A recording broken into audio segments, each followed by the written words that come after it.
A Vida Cristã Normal, por Watmani.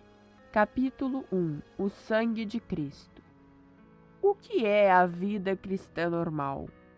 Fazemos bem em considerar esta questão logo de início. O objetivo destes estudos é mostrar que essa vida é algo muito diferente da vida do cristão comum. De fato, a análise da Palavra de Deus escrita, do Sermão da Montanha, por exemplo, deve levar-nos a perguntar se tal vida já foi vivida sobre a terra, a não ser unicamente pelo próprio Filho de Deus. Mas nesta edição, encontramos imediatamente a resposta à nossa pergunta. O apóstolo Paulo nos dá sua própria definição da vida cristã em Gálatas capítulo 2, versículo 20. É não mais eu, mas Cristo. E não declara aqui alguma coisa especial ou singular, um alto nível de cristianismo. Creio que aqui apresenta o plano normal de Deus para o cristão, que pode ser resumido nas seguintes palavras: vivo não mais eu, mas Cristo vive a sua vida em mim. Deus nos revela claramente na sua palavra que somente há uma resposta para cada necessidade humana: seu Filho, Jesus Cristo. Em toda a sua ação a nosso respeito, Deus usa o critério de nos tirar do caminho, pondo Cristo, o substituto, em nosso lugar. O Filho de Deus morreu em nosso lugar para obter o nosso perdão. Ele vive em vez de nós para alcançar o nosso livramento. Podemos falar, pois, de duas substituições: uma substituição na cruz, que assegura o nosso perdão, e uma substituição interior, que assegura a nossa vitória. Ajudar-nos-á grandemente e evitará muita confusão conservar constantemente perante nós este fato. Deus responderá a todos os nossos problemas de uma só forma, mostrando-nos mais do seu Filho. Observemos então a nossa situação com um problema duplo: os pecados e o pecado. Tomaremos agora como ponto de partida para o nosso estudo da vida cristã normal aquela grande exposição da mesma que encontramos nos primeiros 8 capítulos da Epístola aos Romanos, e encararemos o assunto de um ponto de vista experimental e prático.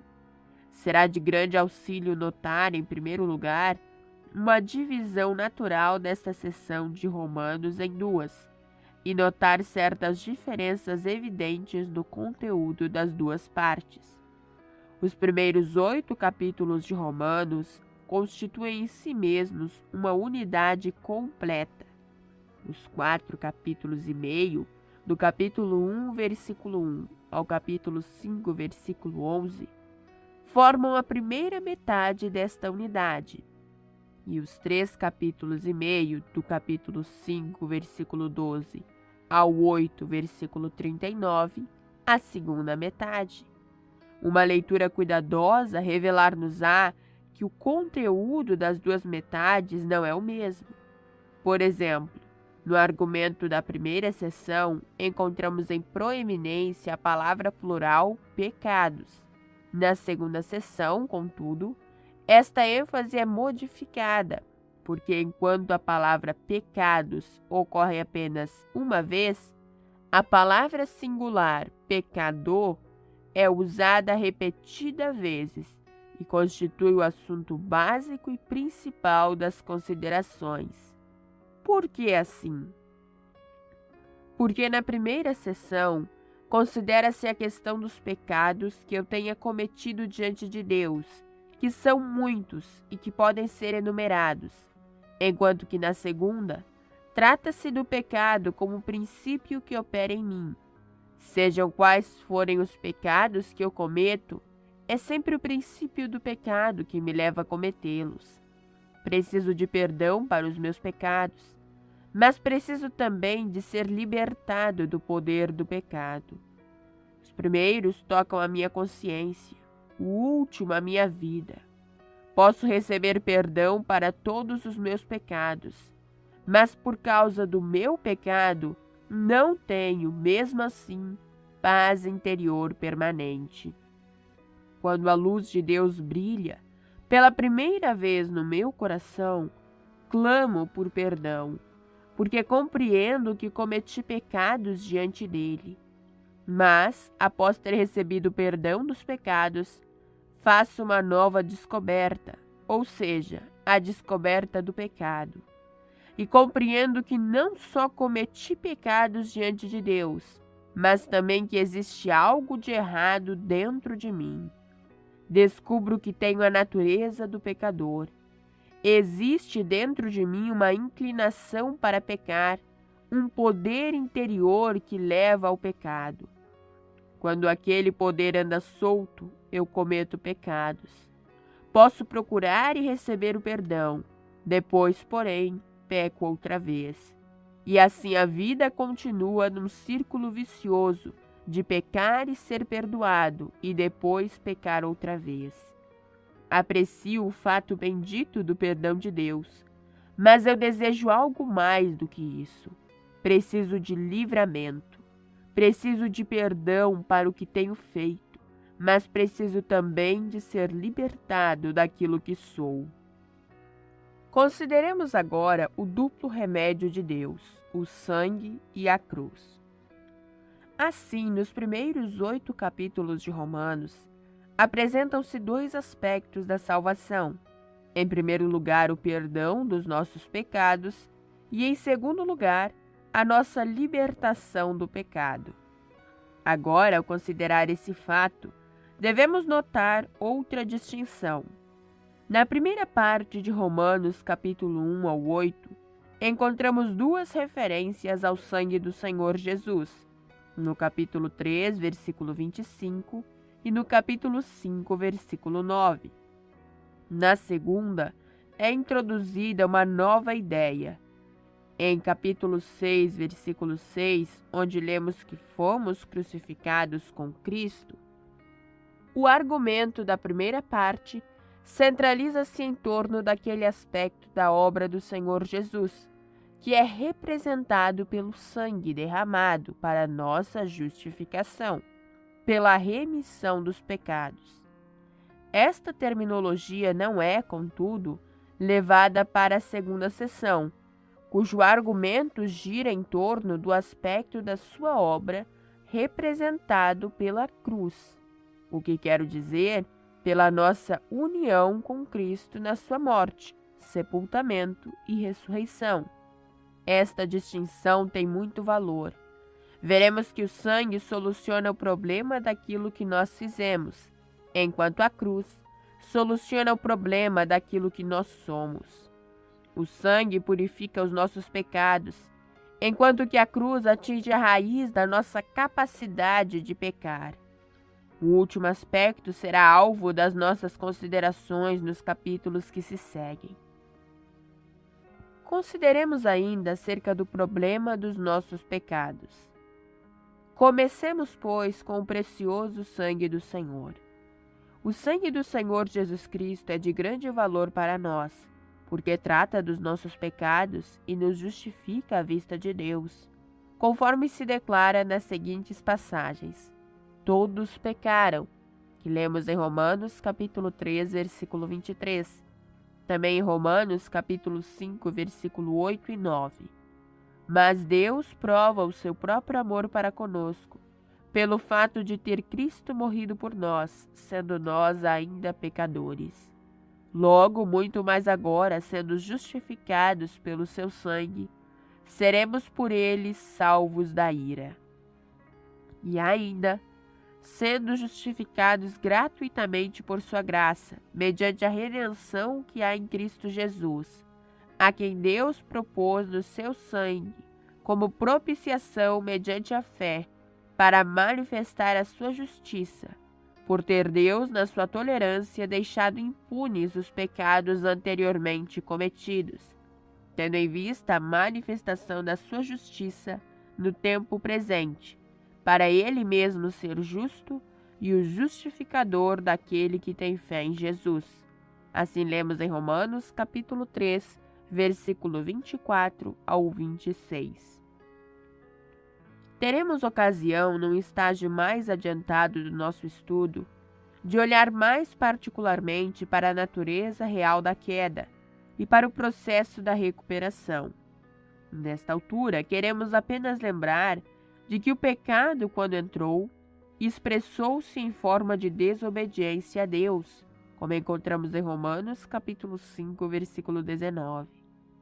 Ora, devemos considerar que, quando isto acontece, o que imediatamente se lhe segue é o sentimento de culpa. O pecado entra na forma de desobediência para criar, em primeiro lugar, separação entre Deus e o homem, do que resulta ser este afastado de Deus. Deus já não pode ter comunhão com ele, por agora existir algo que impede, e que através de toda a Escritura é conhecido como pecado. Desta forma é Deus que primeiramente diz: todos estão debaixo do pecado, como encontramos em Romanos capítulo 3, versículo 9. Em segundo lugar, o pecado, que daí em diante constitui barreira à comunhão do homem com Deus, comunica-lhe um sentimento de culpa, de afastamento e separação de Deus. Agora é o próprio homem que, mediante a sua consciência despertada, diz: pequei, como encontramos na parábola em Lucas capítulo 15, versículo 18. E ainda não é tudo, porque o pecado oferece também a Satanás uma possibilidade de acusação diante de Deus, enquanto nosso sentimento de culpa lhe dá ocasião para nos acusar nos nossos corações. Assim, pois, em terceiro lugar, é o acusador dos irmãos, que lemos em Apocalipse capítulo 12, versículo 10, que agora diz: tu pecastes. Portanto, para nos remir e nos fazer regressar ao propósito de Deus, o Senhor Jesus teve que agir em relação a estas três questões: do pecado, da culpa e da acusação de Satanás contra nós. Primeiramente, teve que ser resolvida a questão dos nossos pecados, e isso foi feito pelo precioso sangue de Cristo. Depois, tem que ser resolvido o assunto da nossa culpa. E é somente quando se nos é mostrado o valor daquele sangue que a nossa consciência culpada encontra descanso. E, finalmente, o ataque do inimigo tem que ser encarado e as suas acusações respondidas. As Escrituras mostram como o sangue de Cristo opera eficazmente nestes três aspectos, em relação a Deus, em relação ao homem e em relação a Satanás. Temos, portanto, necessidade de nos apropriarmos destes valores do sangue, se quisermos de fato prosseguir. É absolutamente essencial. Devemos ter conhecimento do fato da morte do Senhor Jesus como nosso substituto sobre a cruz, e uma clara compreensão da eficácia do seu sangue em relação aos nossos pecados, porque sem isto não poderemos dizer que iniciamos a marcha. Olharemos então estes três aspectos mais de perto. Vamos observar então acerca que o sangue é primeiramente para Deus. O sangue é para expiação e, em primeiro lugar, relaciona-se com a nossa posição diante de Deus. Precisamos de perdão dos nossos pecados cometidos, para que não caiamos sob julgamento.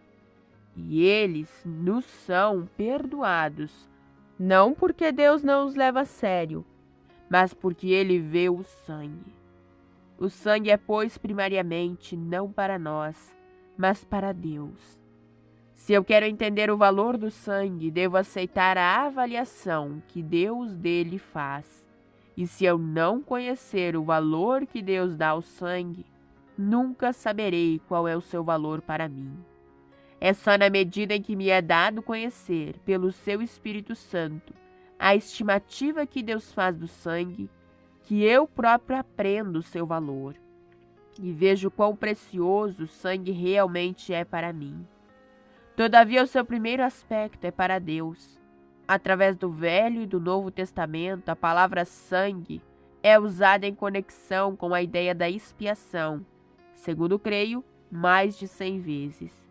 E sempre e em toda a Escritura, algo que diz respeito a Deus. No calendário do Velho Testamento há um dia que tem grande significação quanto aos nossos pecados, o dia da expiação. Nada explica esta questão dos pecados tão claramente como a descrição daquele dia. Em Levítico, capítulo 12, lemos que no dia da expiação o sangue era tomado da oferta pelo pecado e trazido ao lugar santíssimo, e ali espargiu 7 vezes diante do Senhor. Devemos compreender isto muito bem. Naquele dia a oferta pelo pecado era oferecida publicamente no pátio do tabernáculo. Tudo estava ali, à vista de todos, e por todos podia ser observado. Mas o Senhor ordenou que nenhum homem entrasse no tabernáculo, a não ser o sumo sacerdote. Era somente ele que tomava o sangue e, entrando no lugar santíssimo, o espargia ali, para fazer a expiação perante o Senhor. Por quê? Porque o sumo sacerdote era um tipo do Senhor Jesus na sua obra redentora. Assim lemos em Hebreus, capítulo 9, versículo 11 e 12. E assim, em figura, era o único que fazia este trabalho. Ninguém, exceto ele, podia mesmo aproximar-se da entrada. Além disso, havia relacionado com a sua entrada ali um único ato, a apresentação do sangue a Deus, como algo que ele aceitara, algo em que ele se satisfaria. Era uma transação entre o sumo sacerdote e Deus, no santuário, fora da vista dos homens que se beneficiaram dela. O Senhor exigia. O sangue é, pois, em primeiro lugar, para ele. Mas anteriormente encontramos descrito em Êxodo, capítulo 12, versículo 3, o derramamento do sangue do Cordeiro Pascal no Egito para a redenção de Israel. Este é, creio, um dos melhores tipos no Velho Testamento da nossa redenção. O sangue foi posto na verga e nas ombreiras das portas, enquanto que a carne do cordeiro era comida no interior da casa. E Deus disse: vendo eu sangue, passarei por cima de vós. Eis outra ilustração de o sangue não se destinar a ser apresentado ao homem, e sim a Deus, pois que o sangue era posto nas vergas e nas ombreiras das portas, de modo que os que se encontravam em festa dentro das casas não pudessem vê-lo. Observemos então o fato: Deus está satisfeito.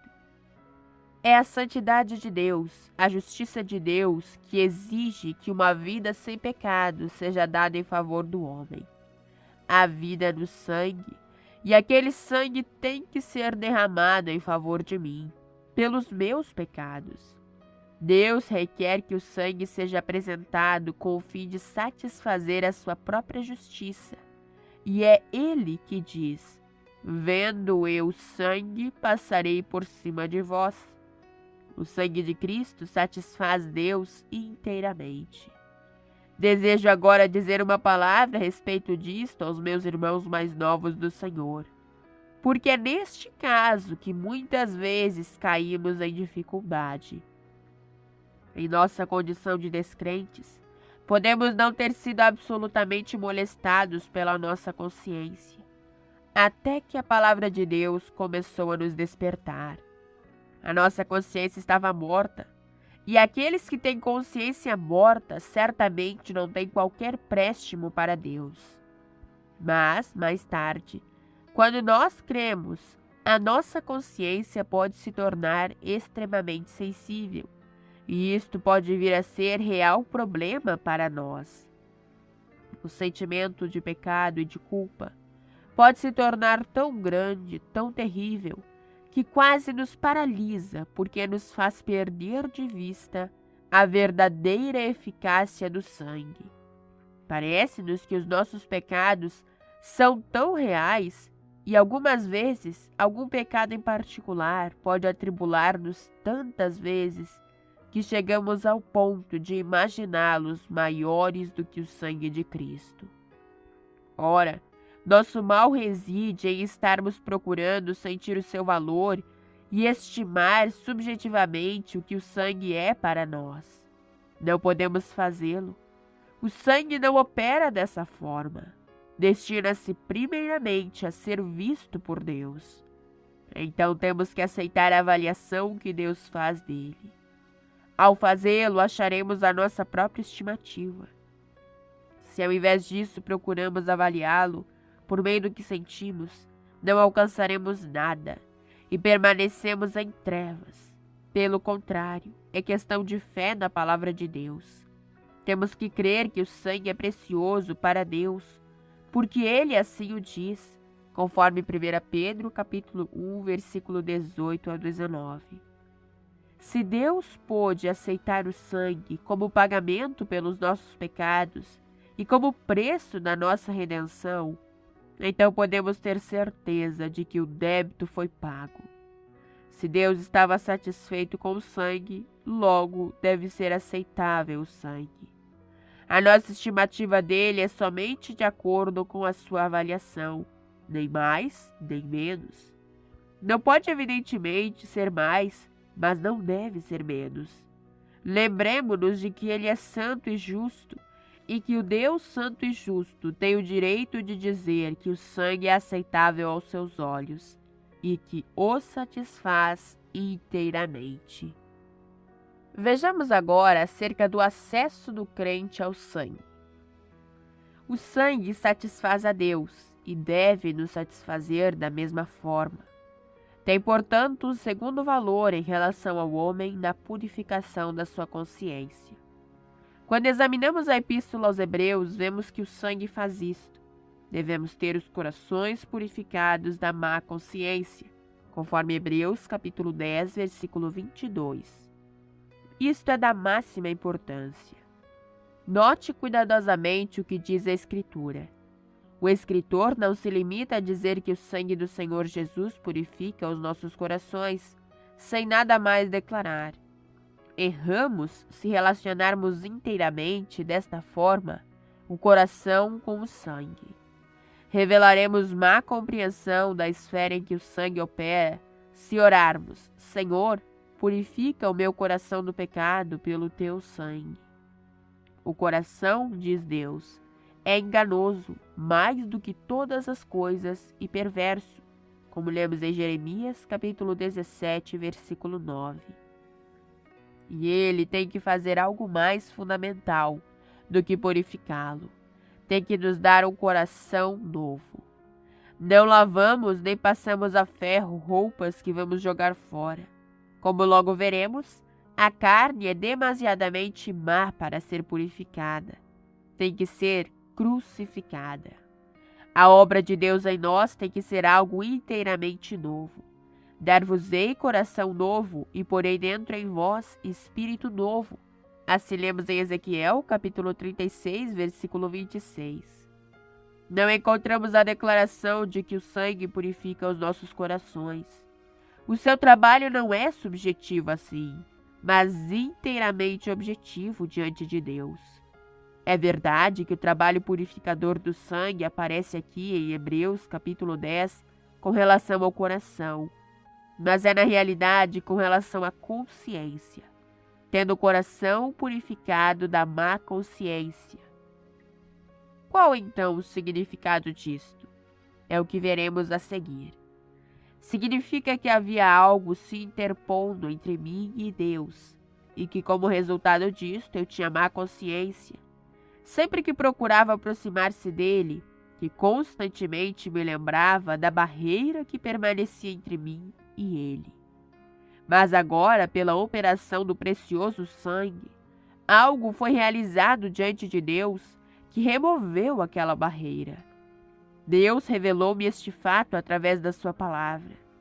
Quando creio nisto e o aceito, a minha consciência fica imediatamente limpa. O meu sentimento de culpa é removido e já não tenho má consciência diante de Deus.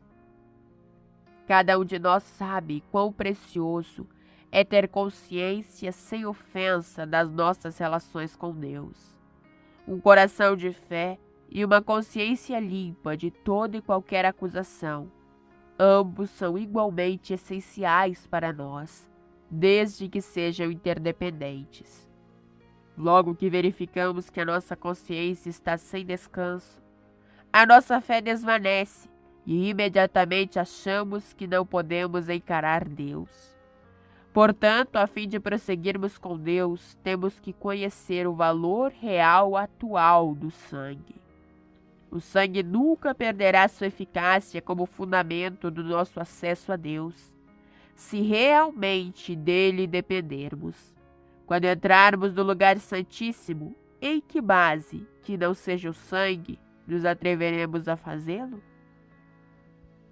Quero, porém, perguntar a mim mesmo: está realmente procurando o caminho para a presença de Deus através do sangue ou por algum outro meio? O que quero dizer quando afirmo pelo sangue? Quero dizer apenas que reconheço os meus pecados, que confesso que necessito da purificação e da expiação, e que venho a Deus confiante na obra consumada do Senhor Jesus. Aproximo-me de Deus exclusivamente através dos seus merecimentos, e jamais na base do meu comportamento.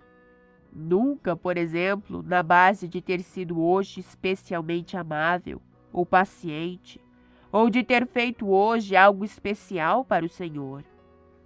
É só aproximar dele. A tentação de muitos de nós, quando procuramos nos aproximar de Deus, é pensar que porque Deus já operou em nós, porque já atuou para nos trazer mais perto de si e porque nos ensinou lições mais profundas da cruz, então já nos deu novos padrões, tais que, sem alcançar os mesmos, não haverá mais consciência tranquila diante dele. Nunca, porém, se deve basear a consciência tranquila naquilo que conseguimos ou alcançamos. Somente se deve basear a consciência tranquila na obra do Senhor Jesus, no derramamento do seu sangue. Talvez esteja errado, sinto, porém, com muita convicção, que há entre nós quem pense desta maneira. Hoje fui um pouco mais cuidadoso, hoje procedi um pouco melhor. Esta manhã li a palavra de Deus com mais fervor, de modo que hoje posso orar melhor. Ou então, hoje tive algumas pequenas dificuldades com a família. Comecei o dia sentindo-me muito melancólico e deprimido. Não me sinto muito animado agora. Parece que algo não está bem. Não posso, portanto, me aproximar de Deus. Afinal de contas, qual é a base em que você se aproxima de Deus? Aproxima-se dele na base incerta dos seus sentimentos? O sentimento de que hoje se realizou algo para Deus? Ou baseia-se a sua aproximação de Deus em algo muito mais seguro? Ou seja, no sangue derramado, no fato de que Deus olha para aquele sangue e se dá por satisfeito? É lógico que se pudesse conceber que o sangue sofresse qualquer modificação, a base da sua aproximação de Deus seria menos digna de confiança. O sangue, porém, nunca mudou nem mudará jamais. A sua aproximação de Deus é, portanto, sempre com ousadia. E essa ousadia lhe pertence pelo sangue e nunca pelas suas aquisições pessoais. Qualquer que seja a medida do que se conseguiu alcançar hoje, ontem e no dia anterior, logo que se faça um movimento consciente para o lugar santíssimo, deve-se permanecer no único fundamento seguro, o sangue derramado. Quer tenha tido um dia bom ou mau, quer tenha pecado conscientemente ou não, a base da sua aproximação é sempre a mesma, o sangue de Cristo. Esse é o fundamento sobre o qual se pode entrar e não há outro.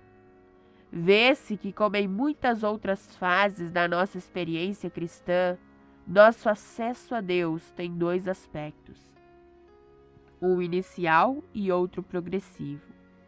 O primeiro se nos apresenta em Efésios capítulo 2 e o último em Hebreus capítulo 10. Inicialmente, a nossa posição perante Deus foi garantida pelo sangue, porque fomos aproximados pelo sangue de Cristo, como lemos em Efésios capítulo 2, versículo 13. Mas daí em diante, a base do nosso contínuo acesso ainda é o sangue, porque o apóstolo nos exorta: tendo, pois, intrepidez para entrar no Santo dos Santos, pelo sangue de Jesus, aproximemo-nos. Que encontramos em Hebreus, capítulo 10, versículo 19 ao 22. De início, chegamos perto pelo sangue. E para continuar nesta nova relação, eu venho a Deus a todo momento pelo sangue. Não se trata, portanto, de haver uma base para minha salvação e outra para manter minha comunhão. Alguém dirá: isso é muito simples, é o ABC do Evangelho. Sim, mas a tragédia é com muitos de nós é que nos desviamos do ABC. Chegamos a pensar que fazemos tais progressos que podemos dispensar o sangue. Jamais, porém, poderíamos fazê-lo. Não, a minha aproximação de Deus é pelo sangue, e é desta mesma forma que a todo momento eu venho perante Ele, e assim será até o fim, sempre e unicamente pelo sangue. Isso não significa de forma alguma que devemos viver de modo descuidado. Estudaremos daqui a pouco outro aspecto da morte de Cristo em que se considera este assunto. O que importa aqui é nos contentarmos com o sangue, que é real e suficiente. Podemos ser fracos.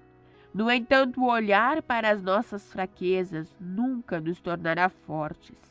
Procurar sentir nossa maldade e nos arrepender por isso não nos auxiliará a sermos mais santos. Não há auxílio nisso, sem haver da nossa parte confiança em nos aproximarmos de Deus mediante o sangue, dizendo: Senhor, não entendo totalmente qual seja o valor do sangue, mas sei que a Ti satisfez e que deve me bastar como motivo único do meu apelo a Ti. Perceba agora que não se trata de eu ter progredido e alcançado algo. Só venho perante Ti na base do precioso sangue. Então fica realmente limpa a nossa consciência diante de Deus. Nenhuma consciência poderia jamais ficar tranquila, independentemente do sangue. É o sangue que nos dá intrepidez. Não mais teriam consciência de pecados. Estas palavras de Hebreus, capítulo 10, versículo 2, têm significado transcendente. Somos purificados de todo o pecado e podemos realmente fazer nossas as palavras de Paulo. Bem-aventurado o homem a quem o Senhor jamais imputará pecado, que encontramos em Romanos, capítulo 4, versículo 8. Agora vejamos acerca do sangue para vencer o acusador. Em face do que temos dito, podemos agora voltar-nos para encarar o inimigo, porque há um novo aspecto do sangue que diz respeito a Satanás. Atualmente é o de acusador dos irmãos, que encontramos em Apocalipse, capítulo 12, versículo 10.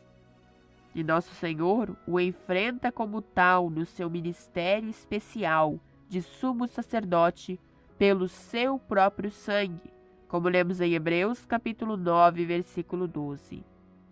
Como é então que o sangue opera contra Satanás? Por este meio, colocando Deus ao lado do homem. A queda introduziu algo no homem que deu a Satanás livre acesso a ele, de forma que Deus foi compelido a se retirar. Agora o homem está fora do jardim, destituído da glória de Deus, como encontramos em Romanos, capítulo 3, verso 23. Porque interiormente está separado de Deus. Por causa do que o homem fez, existe nele algo que, até que seja removido, impede Deus moralmente de o defender. Mas o sangue remove aquela barreira e restitui o homem a Deus e Deus ao homem. O homem agora está certo com Deus e com Deus ao seu lado pode encarar Satanás sem temor. Lembre-se do seguinte versículo: o sangue de Jesus, seu Filho, nos purifica de todo o pecado. Assim lemos em 1 João, capítulo 1, versículo 7. Não é todo o pecado no seu sentido geral, é cada pecado, um por um. O que significa isto? É algo maravilhoso. Deus está na luz, e na medida em que andamos na luz com Ele, tudo fica exposto e patente a ela. De modo que Deus pode ver tudo. E mesmo nestas condições, o sangue pode nos purificar de todo o pecado. Que purificação! Não se trata de eu não ter profundo conhecimento de mim mesmo, ou de Deus não me conhecer perfeitamente. Não significa que eu procure esconder alguma coisa, ou que Deus não faz caso disso. Não significa que Ele está na luz e que eu também estou na luz, e que mesmo ali o sangue precioso me purifica de todo o pecado. O sangue pode fazê-lo plenamente. Alguns de nós, às vezes, somos tão oprimidos pela própria fraqueza, que somos tentados a pensar que há pecados quase imperdoáveis. Recordemos de novo a palavra. O sangue de Jesus, seu Filho, nos purifica de todo o pecado. Pecados grandes, pecados pequenos, pecados que podem ser muito negros e outros que não parecem tão negros assim. Pecados que pensam possam ser perdoados e pecados que parecem imperdoáveis. Sim, todos os pecados, conscientes ou inconscientes, recordados ou esquecidos, se incluem naquelas palavras: todo pecado. O sangue de Jesus Cristo, seu Filho, nos purifica de todo o pecado. E isto porque o sangue satisfaz inteiramente a Deus. Desde que Deus, que vê todos os nossos pecados na luz, pode nos perdoar por causa do sangue, em que base pode Satanás nos acusar? Talvez Satanás nos acuse perante Deus. No entanto, se Deus é por nós, quem será contra nós? Como lemos em Romanos, capítulo 8, versículo 31. Deus lhe mostra o sangue do seu querido Filho. É a resposta suficiente contra a qual Satanás não tem apelação. Quem tentará acusação contra os eleitos de Deus? É Deus quem os justifica. Quem os condenará? É Cristo Jesus quem morreu, ou antes quem ressuscitou, o qual está à direita de Deus e também intercede por nós.